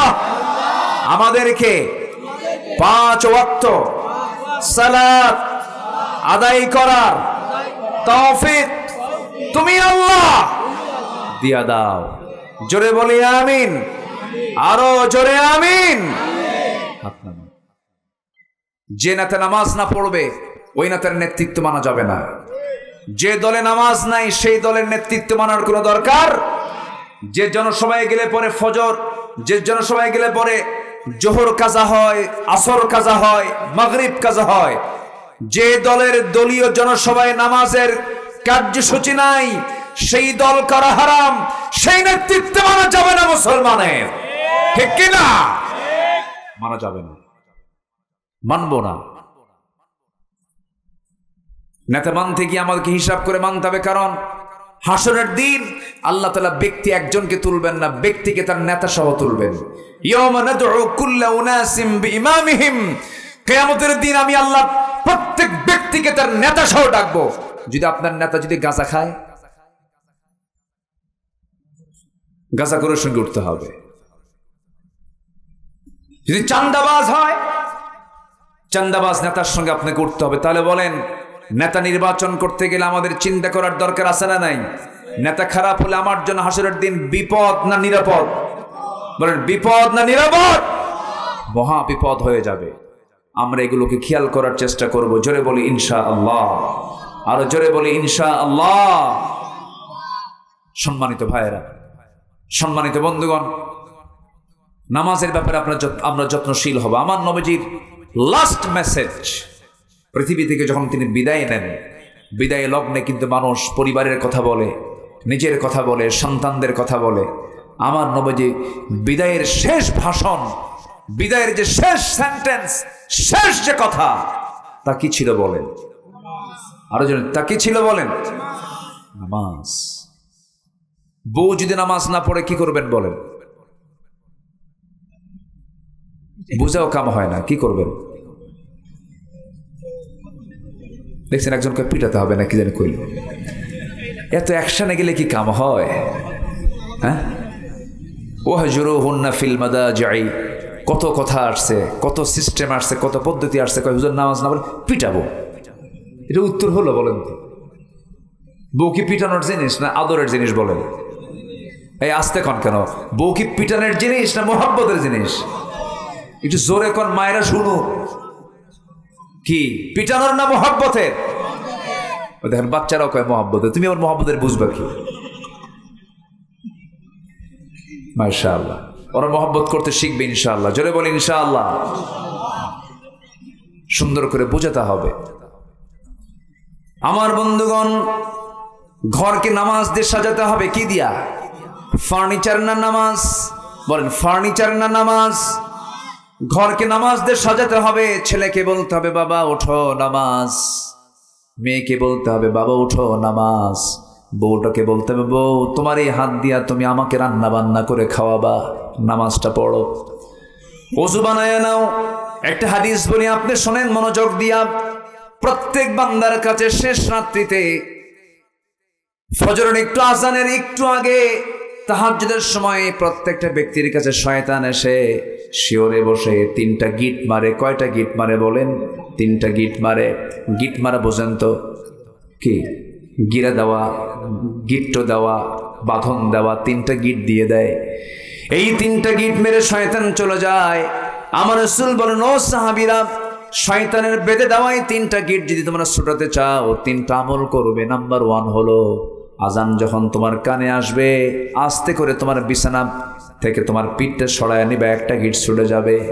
এরপরে তুমি সুন্দর করে ওযু বানাবে, 2 নাম্বার গিটটা ছুটে যাবে। এরপরে তুমি ওযু বানায় নামাজের নিয়তে মসজিদের দিকে রওনা দেবে। প্রত্যেকটা কদমে কদমে 10টা করে নেকি লেখা শুরু হয়ে যাবে। নামাজ যখন শুরু করবে 3 নাম্বার গিটটাও ছুটে যাবে। পরবর্তী 24 ঘন্টা শয়তান তোমার কাছে ওয়াসওয়াসা দেওয়ার জন্য আসার সাহস পাবে না। জোরে কোন সুবহানাল্লাহ। তো শয়তানের গিটটা ছুটানোর জন্য কোন নামাজ আগে দরকার বলেন? বলেন কোন নামাজ আগে দরকার? একটা আদর্শ গ্রামের বৈশিষ্ট্য কি? জোহরে মুসল্লি বেশি হওয়া, আসরে মুসল্লি বেশি হওয়া না ফজরে মুসল্লি বেশি হওয়া? ফজরে মুসল্লি বেশি হওয়া। ফজরে সবাই বাড়িতে থাকে, হিসাব হবে ফজরে কতজন মুসল্লি নামাজ পড়লো। এটা আদর্শ গ্রাম। সাজানোর দরকার আছে না নাই? সাজানোর দরকার আছে না নাই? সাজাতে হবে গ্রামটা। কি মাতব্বর যারা আছেন গ্রামের বৈঠক একদিন দিয়ে বলবেন, শুনে এদিকে আসো, সারা জীবন অনেকের বিচার করলাম, মাতব্বরি করলাম, কিয়ামতের দিন আল্লাহ যদি আমাকে নামাজের ব্যাপারে প্রশ্ন করে বসেন, গ্রামের লোকজনকে নিয়ে নামাজের ব্যাপারে কোনো পরামর্শ করছিস নাকি বল, উত্তর দেব কি? সুন্দর করে ডাকবেন, ডাক দিয়ে বলবেন, ও গ্রামবাসী, তোমরা আমাকে দায়িত্ব দিয়েছ, আমি ফজরে মুসল্লি পাই না, আমি আল্লাহর কাছে কি জবাব দেব? একটু কেঁদে ফেলবেন, সবাইকে দরদ নিয়ে মোহাব্বত নিয়ে বলবেন, একদিন বলবেন, 2 দিনের বৈঠকে বলবেন, সুন্দর কাজ হয়ে যাবে। দেখবেন একটা গ্রামের প্রত্যেকটা বাড়ি থেকে যদি ফজরের সময় যদি মসজিদে চলে আসে, আল্লাহর কসম করে বলি ওই গ্রামটা হয়ে যাবে জান্নাতি গ্রাম। জোরে কোন সুবহানাল্লাহ। ঘরটাকে জান্নাতি ঘর বানায় ফেলেন। ফজর যখন হয়ে যাবে আপনি বাবার সবার আগে উঠবেন, ছেলেকে ডাক দিবেন, বলবেন সালাত সালাত সালাত সালাত সালাত সালাত, বারবার বলবেন। সুন্দর করে সে নামাজে দাঁড়ায়া যাবে। মসজিদে গিয়ে জামাত পান নাই, বাড়িতে আজান দিয়ে ফেলবেন, সুন্দর করে আপনি নামাজের ইমাম হয়ে যাবেন, আপনার বউ পিছনে দাঁড়ায়া যাবে, সন্তান ছেলে আপনার পাশে দাঁড়াবে, মেয়েরা তার মার পাশে দাঁড়াবে, এমন করে সুন্দর করে কাতার করে বাড়িতে নামাজের পরিবেশ তৈরি করে ফেলবেন। আপনি কি জানেন যে পরিবারে নামাজটা ঠিক মতো আছে, আল্লাহর কসম সেই পরিবারে শয়তান ওয়াসওয়াসা দিতে পারে না। সুন্দর করে নামাজের পরিবেশ তৈরি করবেন।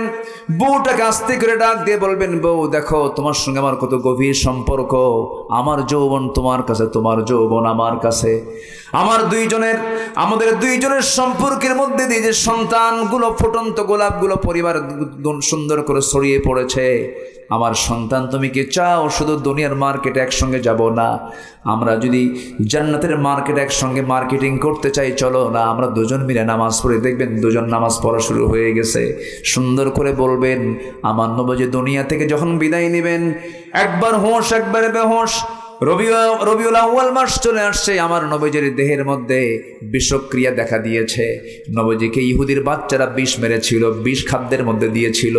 আমার বন্ধুগণ, যে ইহুদির বাচ্চারা আমার নবীর মতো প্রাণপ্রিয় নবীর খাবারের মধ্যে বিষ ঢুকাতে পারে, সে ইহুদির বাচ্চারা মুসলমানদের কোনোদিন কল্যাণ করতে পারে নাকি? আসতে বলবেন না, পারে নাকি? অনেক নবীকে তারা হত্যা করেছে, অনেক পয়গম্বরদেরকে ঝুলায় মেরেছে। ওয়ায়াকতুলুনান নাবিয়্যিনা বিগাইরি হক। জাকারিয়া আলাইহিস সালাতু ওয়াস সালামকে করাত দিয়ে 2 টুকরা করে শহীদ করে দেওয়া হয়েছে। এরপর ইহা আলাইহিস সালাতু ওয়াস সালামকে জবাই করে দুনিয়া থেকে বিদায় করে দেওয়া হয়েছে। অনেক নবীকে মারা হয়েছে। আমার বন্ধুগণ, আমার ভাইরা, সেই নবীজি যখন ওই বিষক্রিয়ায় যখন আক্রান্ত হয়ে পড়লেন, নবীজির মুখ থেকে বারবার বমি বের হচ্ছিল, শরীর থেকে ঘাম ঝরতেছিল, রাসূল একবার হোশ একবারে বেহুশ। ওই অবস্থায় খোঁড়ায় খোঁড়ায় রাসূল আম্মাজান আয়েশার ঘরের সামনে গিয়ে দরজায় নক করলেন। দরজা খুলে গেল, ভিতরে ঢুকিয়ে বলছেন, আয়েশা শরীরটা ভালো যাচ্ছে না, মনে হয় মারা যাবো, আমি দুনিয়াতে বাঁচবো না, মাথায় একটু পানি ঢেলে দাও তো। মাথায় পানি ঢেলে দেওয়া হলো। আজান হয়ে গেল। আজান যখন হয়ে গেছে, রাসূল বলছেন, আয়েশা আমার বেলাল আজান দিল, আমি মসজিদে না গেলে কেমন হয়? নিজের গায়ে কোনো শক্তি নাই, সর্বশক্তি প্রয়োগ করে তিনি দাঁড়ানোর জন্য চেষ্টা করতে নিয়ে পারলেন না, মাথা চক্কর মেরে পড়ে যেতে নিলেন। আমাদের আয়েশা তাকে শক্ত করে ধরলেন আর বলছেন, ইয়া রাসূলুল্লাহ, আপনি জামাতে নামাজ পড়তে পারবেন? রাসূল বলছেন, মনে হয় আমি আর পারবো না জামাতে নামাজ পড়তে, কিন্তু আমার বেলাল তো আজকে আমাকে না দেখে আজান দিয়েছে, কান্নাকাটি করেছে আজানের মধ্যে, আমাকে দেখে নাই। ও আমার আয়েশা, নামাজ তো সময় মতো শুরু হয়ে যাবে, কি নামাজটা পড়াবে? আমার পক্ষ থেকে জানান দিয়ে দাও, আমার বন্ধু তোমার আব্বা আবু বকর যেন আমার মুসাল্লায় দাঁড়ায় নামাজের দায়িত্ব পালন করে নেয়। সময় হয়ে গেছে, নামাজের মুসাল্লা ইমাম নতুন আসছেন, সাহাবায়ে কেরামদের মধ্যে কান্নার রোল পড়ে গেছে, সাহাবীরা কান্দে। কান্নায় বিজড়িত হয়ে চিৎকার করে কাঁদতেছে। জানাজায় নামাজে সবাই হাজির হয়ে গেছে।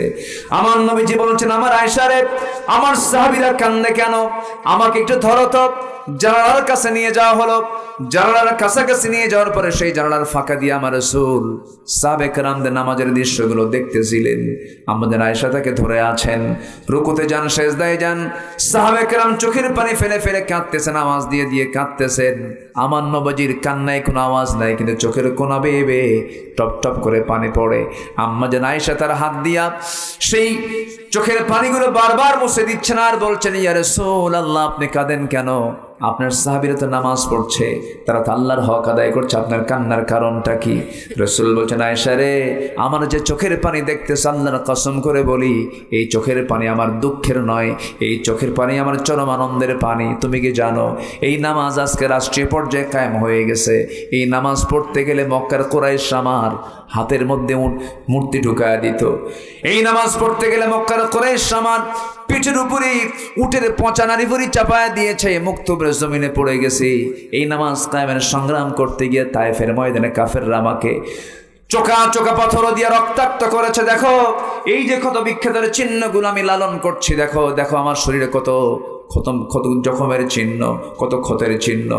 এই নামাজ কায়েমের সংগ্রাম করতে গিয়ে উহুদের প্রান্তরে কাফের মুশরিকরা আমার দাঁত ভেঙ্গে ফেলে দিয়েছে। দেখো দাঁত ভাঙ্গা দেহ নিয়া, দাঁত ভাঙ্গা মুখ নিয়ে দুনিয়া থেকে বিদায় নিতেছি। ওরে আয়েশা, এই নামাজ কায়েমের সংগ্রাম করতে গিয়া, ওই খন্দকের পরীক্ষা খনন করতে গিয়া কোমরটা হারায় ফেলছি, কোমরটা সোজা করতে পারি না। ওরে আয়েশা, আজকে আমি আমার কোমর সোজা করতে পারি না খন্দকের পরীক্ষা খনন করতে গিয়ে। এই শুধু নামাজ কায়েমের জন্য, সেই নামাজ কায়েম আজকে রাষ্ট্রীয় পর্যায়ে বাস্তবায়ন হয়েছে। এই চরম আনন্দে আমার চোখের পানি বের করতে বাধ্য করেছে। আয়েশা, মনে হয় বাঁচব না, আমাকে একটু সহায় দাও, মাথায় পানি ঢেলে দাও। আমার নবীজি তার কাছ থেকে বিদায় নেবেন, এমন সময় বলছেন, ও আমার আয়েশা, আমার খাদেম আনাস কোথায় গেল? আনাসকে দেখি না। সাইয়েদনা আনাস নাই, আশেপাশে নাই। রাসূল বলছেন, আমার আনাসকে খুঁজে বের করে আনো। আনাস বিন মালিক অনেক দূর থেকে তিনি বের হয়ে আসলেন, তার মুখে তখন দাড়ি ওঠেই নাই, ছোট্ট মানুষ, 20 বছর বয়স তার। তাই সেই সময় রাসূল বলছেন, আনাস রে, যদি কোনো ভুল করে থেকে আমাকে মাফ করে দিও, তুমি আমার খাদেম, আমার কাছ থেকে দূরে দূরে থাকো কেন? কি হয়েছে? কোনো ভুল হলে মাফ চাই। সাইয়েদনা আনাস বলেন, ইয়া রাসূলুল্লাহ, মাফ আপনি চাবেন কেন? মাফ তো আমি চাই। আমি তো আপনার কোনো খেদমত করতে পারলাম না, আমি আপনার কোনো খেদমত করতে পারলাম না। 10টা বছর আমার মা আপনার কাছে আমাকে দিয়ে গেছেন, এই 10টা বছরে আমি আপনার খেদমত করতে যাব তো দূরের কথা, আপনি উল্টা আপনি আমার খেদমত করেছেন। বয়স কেবল হওয়া শুরু হলো, বুঝের বয়স আসলো। আমি আপনার জন্য দোয়া করি হুজুর, আপনি যুগের পর যুগ বাঁচেন, আমি আনাস, আমি আপনার খেদমত করে যেন যেতে পারি। রাসূল সাইয়েদনা আনাসকে বুকের সঙ্গে জড়িয়ে ধরে বলছেন, আনাস রে, বুঝতে পেরেছি তোর আবেগ রে। আনাস, সাকরাতুল মউতের লক্ষণ আমার মধ্যে চলে আসছে, মৃত্যুর যন্ত্রণা আমার মধ্যে চলে আসছে, আমি যে কোনো মুহূর্তে দুনিয়া থেকে বিদায় হয়ে যাব। আনাস রে, আমি মনে হয় আর বাঁচবো না, তবে আমি আল্লাহর কাছে বলছি, আল্লাহ, জান্নাতের খাদেম হিসেবে আমি কাউকে চাই না, তুমি আল্লাহ আমার জান্নাতের খাদেম, আমার দুনিয়ার আনাসকে আমার জান্নাতের খাদেম বানায়া দিও। জোরে সুবহানাল্লাহ। মান তাশাব্বাহা বিকওমিন ফাহুয়া মিনহুম। আমার নবী এই কথাগুলো বলে দুনিয়া থেকে বিদায় নিচ্ছিলেন, এমন সময় বলছেন, আয়েশা, দেখো তো আমার কলিজার টুকরা, আমার দেহের টুকরা, আমার ফাতিমা কোথায় রে? দেখো তো আমার ফাতিমা কই গেল? ফাতিমা নাম শব্দ নেওয়ার সঙ্গে সঙ্গে নবীর সামনে হাজির হয়ে গেছেন। কোনো আওয়াজ নাই, কোনো শব্দ নাই, শুধু চক্ষু বেবি টপ টপ করে পানি পড়ছে। রাসূল বলছেন, আরে ফাতিমা, এই দিকে আয়। সহিহ সিয়াসিতের হাদিস, নবীজি তাকে পাশে বসালেন, কানের মধ্যে মুখ ঢোকায় বলছেন, কানে কানে কি যেন বললেন। আম্মাজান আয়েশা হাদিসটা বর্ণনা করে বলেন, কি যেন কানে কানে বললেন, কান্না থেমে গেল। শুধু এতটুকুন বলেন, ফাতিমা, কেঁদো না, কেঁদো না। দুনিয়ার জিন্দেগিতে আমি যেমন তোমাকে দূরে রাখতে দেই নাই, দূরে থাকতে দেই নাই, আমি দুনিয়া থেকে বিদায় হয়ে যাব। আমার বিদায়ের পরও তুমি আমার পরপরই দুনিয়া থেকে বিদায় হবে, কবরের জিন্দেগিতে তুমি আমার সাথে সাথেই থেকে যাবে। ফাতিমাকে সান্ত্বনা দিলেন। এরপরে রাসূল দুনিয়া থেকে বিদায় নেবেন।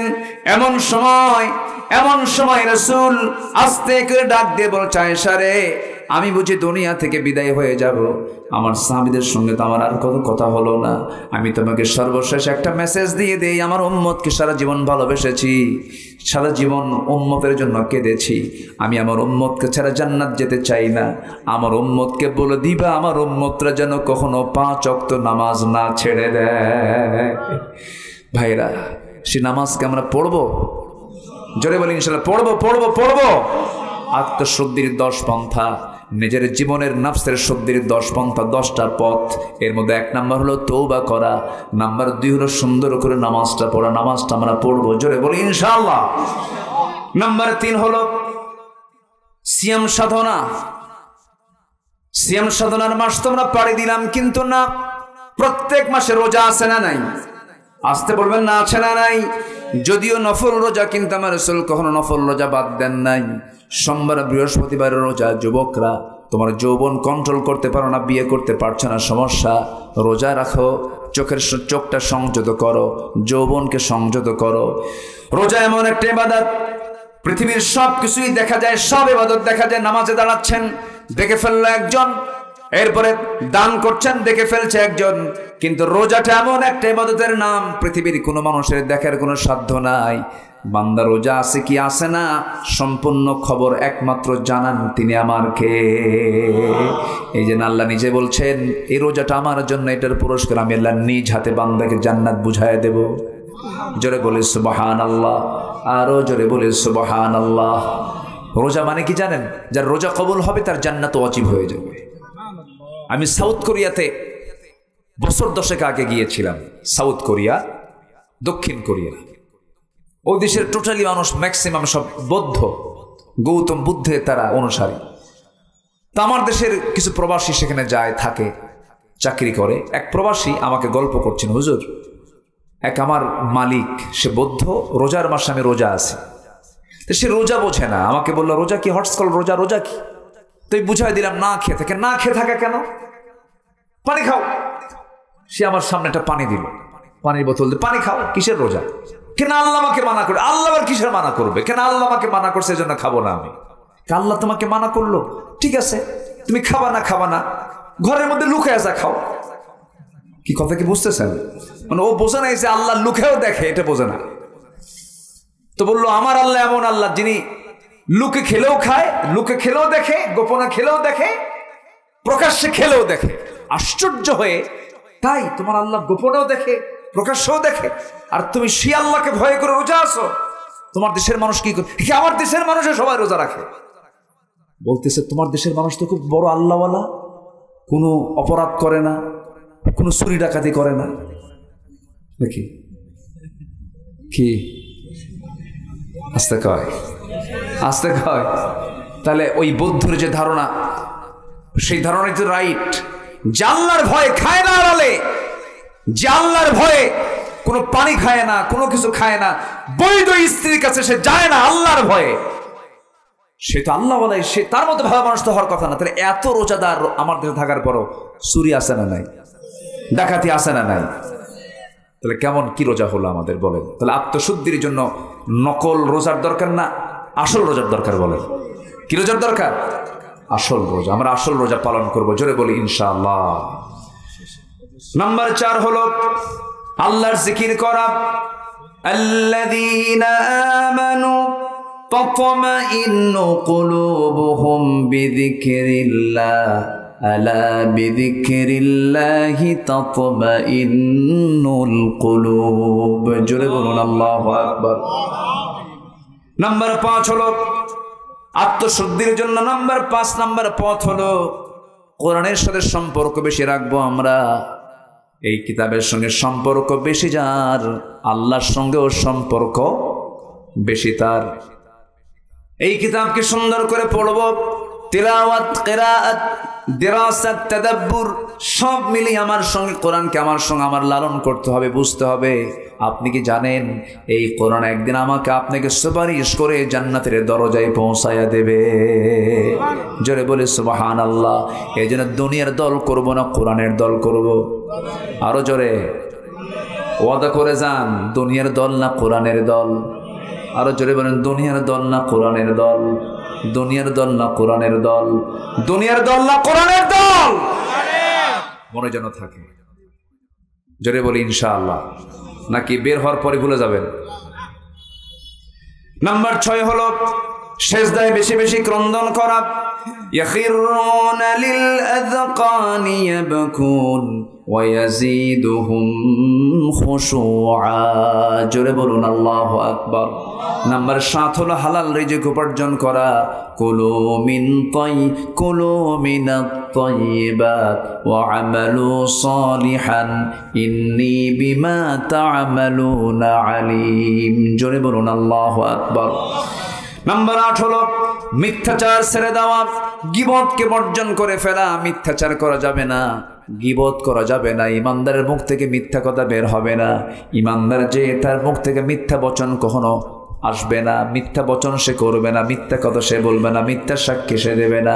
আমার দেশে এমন সাক্ষ্য দেখেছি বিগত 16 বছর, সাক্ষীর জন্ম হলো 76 আর ঘটনা হলো 71। হ্যাঁ, কি বলেন কি ঘটনা? কি 71? সাক্ষীর জন্ম কোন সাল? 76। তাহলে 5 বছর আগের ঘটনা সে জানলো কেমনে? রুহের জগৎ থেকে সে চোখ দিয়ে দেখছে।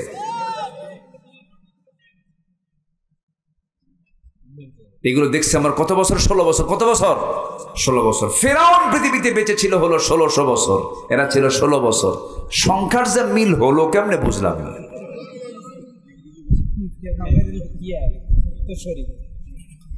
আল্লাহ তাআলা এদের কিছু উদাহরণ দিয়েছে, জানেন?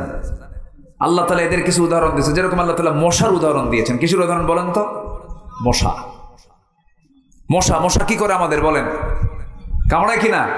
মশা কামড়ায়। আল্লাহ তাআলা কোরআনের ভিতরে মশার কথা বললেন, তো কাফেররা বলল ফায়াকুলুনা মাযা আরাদাল্লাহু বিহাযা মাসালা। তোমার আল্লাহর কি দরকার ছিল যে এই মশার উদাহরণ কোরআনে ঢুকানো? এত বড় একটা কিতাব, এটা এর মধ্যে মশা কেন? বলে ফেল। কিন্তু কেন যে মশা ঢুকালেন এই যে এ দেখেন, বুঝবেন। আচ্ছা বলেন তো, মশাকে দেখে আমরা ভয় পাই না মশা আমাকে দেখে ভয় পাই? বলেন বলেন। আমি কি মশাকে দেখে ভয় পাই না মশা আমাকে দেখে ভয় পায়? মশারি টাঙ্গায় কে? কে মশারি টাঙ্গায়? তাহলে ভয় পায় কে? কি ঠিক আছে কিনা বলেন? আচ্ছা, তাহলে ছোট্ট মশা কিন্তু এই মশা এত ভয়ঙ্কর। এডিস একটা মশা আছে যার কামড় খাইলে প্রায় অনেক রোগী মারা যায় কিনা? মারা যায় কিনা বলেন? মারা যায়। তো এই মশাকে ছোট চোখে দেখার কোনো সুযোগ নাই। আল্লাহ পাক মশার উদাহরণ দিয়েছেন সূরা বাকারার মেবি 22-26 নম্বর আয়াত। আল্লাহ তাআলা এই মশার উদাহরণ, ইন্নাল্লাহা লা ইস্তাহি আন ইয়াদরিবা মাসালাম মা বাউদাতান বলেছেন। এটা গোলতা শেষে আছে, এটা মুয়ান্নাস। মশা কামড় মারে পুরুষ মশা না স্ত্রী মশা? বলেন কি মশা কামড়ায়? পুরুষ মশা কামড়ায় না মহিলা মশা কামড়ায়? আরে মহিলা মশা কামড়ায়, এটা জানতে হবে তো। আমরা কামড়াই না। না, আবার মাদেরকে দোষ দেওয়া যাবে না। এখানে কিন্তু মহিলারা না, এখানে মহিলা মশা। মহিলা কি? মশা। আচ্ছা, মহিলা মশা কামড়ায়। এই মহিলা মশাটা কামড়ায় আল্লাহ পাক 1500 বছর আগে কিন্তু মহিলা মশার কথাই বলেছেন। এই মশাটা যখন আপনার হাতে যখন পড়ে, আপনার চামড়ায় যখন পড়ে, ভাইটার এই যে চামড়ায় যখন পড়লো কোনো মশা যখন পড়লো, মশা পড়ার সঙ্গে সঙ্গে মশা আগে চিন্তা করে ওর চোখ থেকে আমি কেমন করে আড়াল হব, সে যেন না টের পায়। সে মশাটা যখন কোনো চামড়ায় পড়ে, চামড়ায় পড়ার সঙ্গে সঙ্গে সে তার মুখের সামনের একটা অংশ থেকে কিছু মেডিসিন সে বের করে ফেলে। দেখবেন দুনিয়াতে কোনো অপারেশন যদি জটিল হয়, অ্যানেস্থেসিয়া করে, অজ্ঞান করে। কি করে? অজ্ঞান করে, অ্যানেস্থেসিয়া করে। এই জায়গাটা সেলাই দেবে, অ্যাক্সিডেন্ট করেছেন, যদি আপনি এইটুকু অংশ যদি সেলাই অ্যানেস্থেসিয়া না করেন, অজ্ঞান না করেন, ওই যে ব্যথার তীব্রতায় আপনার মৃত্যু হতে পারে। এই জন্য আগে অ্যানেস্থেসিয়া করে নেয়। মশা যখন কোনো চামড়ায় যখন পরে আগে করে কি? আগে অ্যানেস্থেসিয়া করে, আগে অজ্ঞান করে নেয়। ও সলিমুদ্দি এমন ভাবে আমার হুল ফুটাবো, তোর 14 গোষ্ঠী টের পাবে না। অ্যানেস্থেসিয়া করে নেয়, এরপরে হুলটা ফুটায় নিয়ে যতটুকু পরিমাণ দরকার ততটুকু খেয়ে নিল। এরপর আস্তে করে সে উঠে যায়, আপনি টের পেলেন না। কিন্তু কিছু কিছু মশা আছে বেহুশ মশা। কি মশা আছে? বেহুশ মশা। খাওয়া যে শুরু করছে আর থামে না, এত খাওয়া খায়, ওর পাখা দিয়ে যে সরবে সে ওর শক্তিও শেষ হয়ে যায়, কারণ তার দেহের চাইতে তখন তার খাওয়ার ওজনটাই বেশি হয়ে যায়, খাদ্যের ওজনটা বেশি হয়ে যায়, আর নড়তে পারে না, শীত হয়ে পড়ে আর মরে। বিগত 16 বছর যারা ক্ষমতায় ছিল তারা খাইছে হুশ না বেহুশ হয়া? হুশ না বেহুশ হয়া? তাহলে মশার উদাহরণ আল্লাহ দিয়েছেন কি ব্যাঠিক না ঠিক? দেখেন আল্লাহ কত আগে ওদের মশার উদাহরণ দিয়ে দিচ্ছে। এত খাওয়া খাইছে, দেশ থেকে পাচার করেছে, দেশের অর্থ যারা বাহিরে পাচার করে ওদের নেতৃত্ব চিরদিনের জন্য আমার দেশ আমরা হারাম ঘোষণা করে দিলাম। ঠিক কিনা? ওরা দেশের শত্রু, সব সম্পদকে তারা পাচার করে দিয়েছে। চুরি করছে, চুরি কর, দেশি থো, দেশি খা, দেশের মানুষ থাকুক, তাও তো হতো কি? কর্মসংস্থান হতো। কষ্ট পাচ্ছেন নাকি আপনারা? রাতের বেলা আপনি শুয়ে আছেন, আলো দেখতেছেন, ঘরে আলো, লাইট দেওয়া, একটা মশাও নাই, কোথাও একটা মশাও নাই। লাইট বন্ধ করাও সারা 10 মিনিট বিছানায় শুয়ে পড়েছেন, 4-5টা মশা এসে আপনার নাকের ডগায়, কানের কাছে এসে সারে গামা পাধানিসা। কি ঠিক কিনা কর? আপনার চোখে ধরা পড়লো না মশা, ও আপনার দেখলো কেমন? বিজ্ঞান বলতেছে প্রত্যেকটা মশা 75 ফিট দূর থেকে টের পায় এখানে কোন শরীর মধ্যে শুয়ে আছে। 75 ফুট দূর থেকে। আর এই যে ভন ভন ভন ভন যে আওয়াজ হয়, মনে হয় ট্রেন যাচ্ছে। ট্রেন কি যাচ্ছে? তো এই আওয়াজ যে হয়, এই আওয়াজ কিন্তু ওর ভোকাল কর্ডের আওয়াজ না, কণ্ঠের আওয়াজ না, এটা হচ্ছে পাখার আওয়াজ। কিসের আওয়াজ? পাখা। বিজ্ঞান বলতেছে, প্রাণীবিদরা বলতেছেন, একটা মশা প্রতি সেকেন্ডে তার পাখা ঝাপটান মানে হলো 400 থেকে 500 বার 1 সেকেন্ডে। আজ পর্যন্ত কোন দ্রুতগামী কোন মেশিন পৃথিবীতে এই মশার মতো দ্রুত গতিতে পাখা না ঝাপটাতে পারে এমন কোন মেশিন পৃথিবীতে আবিষ্কার হয়নি। সুবহানাল্লাহ বলবেন না?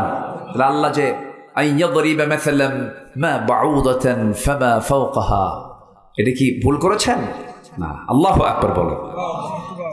কথা তো অনেক দিকে চলে আসে, কিন্তু এই দিকে তো 12:30 বেজে গেল। আমি শেষ করে দিলাম। আলোচনা চলো, আলোচনা চলো। হুজুর মরুক, অনেক গরম তো। জি আলহামদুলিল্লাহ, আলহামদুলিল্লাহ। আমি খুবই খুশি যে রাত বসে এত রাতে আপনারা গরমকে উপেক্ষা করে, প্রচন্ড গরম কিন্তু মানুষের দেহের সাথে দেহ লেগে একদম আপনারা সব ত্যাগ থেকে হয়ে গেছেন, ঘর্মাক্ত দেহ হয়ে গেছে আপনাদের শরীর থেকে। মানে এখন একটা মানে চরম একটা ভাব বের হচ্ছে, আমি ফিল করছি। উপরে আবার ঢাকি দেওয়া আছে, এর মাঝেও বসে আছেন। আল্লাহর কসম, কোরআন এর মোহাব্বত না থাকলে বসে থাকা যায় না। বলি আলহামদুলিল্লাহ, জোরে বলি আলহামদুলিল্লাহ।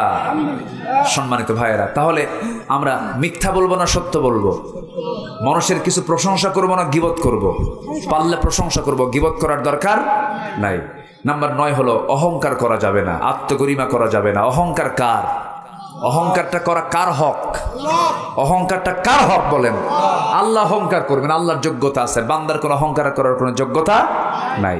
একটু দেহটা ভালো, বডি ভালো, 86 কেজি ওজন, 6 ফুট লম্বা, চেহারাটা লাল টকটকা, চুলটা কালো, চোখটা ডাহুক চোখ, প্রশস্ত কপাল, ভ্রুটা সুন্দর, ফিটিং বডি খুব ভালো। রাস্তায় যখন হাঁটে বুঝায় আমি একখান মাল। এরকম আছে না নেই বলেন তো? আছে। কিন্তু তুমি কতটুকু কি আল্লাহ ভালো বোঝেন, বেশি না, খালি পিছন দিয়ে শুধু একটু ডাইরেক্ট লাইন করে দেওয়া দরকার। কি লাইন বলেন? ডাইরেক্ট লাইন যদি হয় আর 7-8 বার যদি যাওয়া আসা করো, তোমার ফিটিং বডি শেষ, মাল থাকবে না, অচল হবে। কি হবে? কি হবে? অচল। অতএব দেহের অহংকার করা যাবে না, সম্পদের অহংকার করা যাবে না, ক্ষমতার অহংকার করা যাবে না।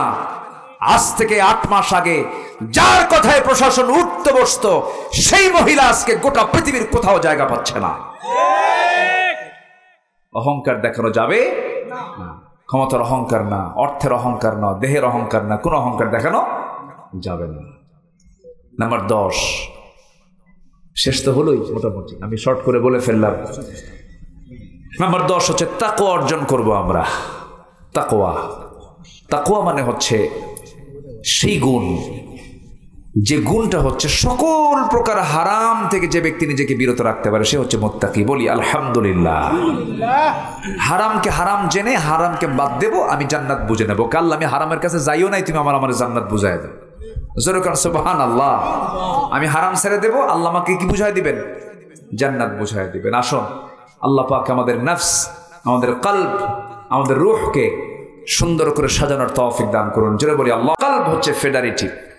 এই তিনটাকে আমরা অত্যন্ত সুন্দর যত্নের সঙ্গে আমরা এটাকে লালন করব। নফসকে প্রশ্রয় দেব না খারাপ কাজের জন্য। যুবকরা নোংরামি করবা না। বিয়ের আগে কোনো প্রেম হয় না, প্রেম হবে হলো বিয়ের আগে না বিয়ের পরে। বিয়ের আগে করে ফেলবে, ওই যে যেটা হাইব্রিড হয়, হাইব্রিডে কিন্তু কোনো বরকত থাকে না। হ্যাঁ, ওগুলো খায় না কেউ। মুরগি, হ্যাঁ জি, এগুলো করা যাবে না। অকালে অকালে পাকলে অকালেই ঝরতে হয়, এগুলো করা যাবে না। প্রেম হবে বিয়ের আগে না বিয়ের পরে? বিয়ের পরে প্রেম হবে। কি বললেন আপনি? ও আচ্ছা, জি জি, মাশাআল্লাহ। তো এই জন্য যুবকের এগুলো করবা না। কোনো নেশার কাছে যাবা না, নেশার দিকে যাবে না, মাদকের দিকে যাবে না, কোনো জুয়ার দিকে যাবে না, ডিভাইস আসক্ত হওয়া যাবে না, খারাপ কিছু দেখবা না। চোখ দিয়ে খারাপ কিছু দেখবা, আল্লাহ তোমাকে দেখবেন। সবকিছু খেয়াল রাখতে হবে। একটা মোবাইল অপ্রাপ্ত বয়স্ক ছেলের কাছে রাখা মানে পাশে একটা মহিলাকে বসে রাখা, পার্টনার করে দেওয়া। একটা মেয়ের হাতে, অপ্রাপ্ত বয়স্ক মেয়ের হাতে একটা মোবাইল তুলে দেওয়া মানে হচ্ছে অ্যান্ড্রয়েড সেট তুলে দেওয়া মানে একটা পুরুষকে সাথে বসায় দেওয়া। আমি কি বুঝতে পারছি? এগুলো আমরা খেয়াল করার চেষ্টা করব। আল্লাহ তুমি সবাইকে বোঝার তৌফিক দাও। আসুন আমরা সময়ের ক্ষেপণ করব না, যতটুকু হয়েছে বলি আলহামদুলিল্লাহ। আমরা এখন দোয়ার দিকে যাব।